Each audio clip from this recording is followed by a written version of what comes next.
Barack Obama and his wife, former First Lady Michelle Obama, returned to the White House on Wednesday for the unveiling of their official portraits, hosted by fellow Democrat Joe Biden more than 5 years after the former president left office.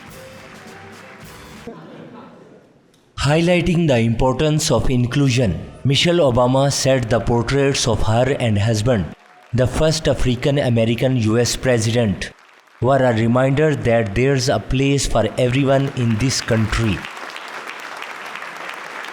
So for me, this day is not just about what has happened, it's also about what could happen.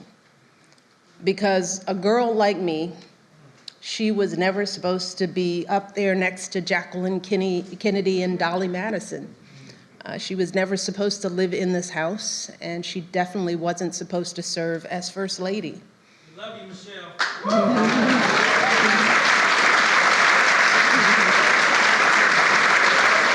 you back.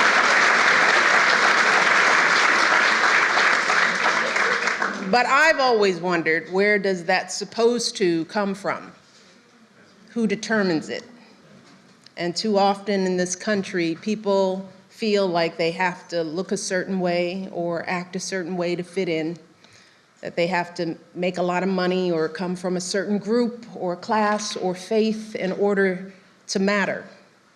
But what we're looking at today, a portrait of a biracial kid with an unusual name and the daughter of a water pump operator and a stay-at-home mom, what we are seeing is a reminder that there's a place for everyone in this country. Because as Barack said, the two of us can end up on the walls of the most famous address in the world. Then again, it is so important for every young kid who is doubting themselves to believe that they can too. That is what this country is about. It's not about blood or pedigree or wealth. It's a place where everyone should have a fair shot.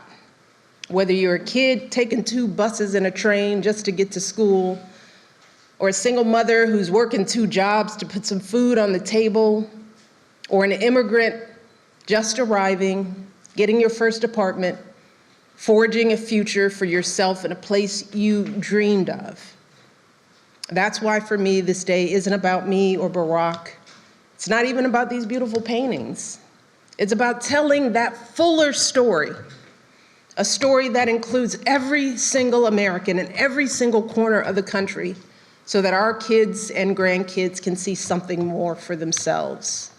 And as much as some folks might want us to believe that that story has lost some of its shine, that division and discrimination and everything else might have dimmed its light, I still know, deep in my heart, that what we share, as my husband continues to say, is so much bigger than what we don't. Our democracy is so much stronger than our differences. And this little girl from the South Side is blessed beyond measure to have felt the truth of that fuller story throughout her entire life, never more so than today. Customarily, a former president returns for the unveiling during his successor's tenure, but Republican President Donald Trump's administration did not hold a ceremony for the Obamas.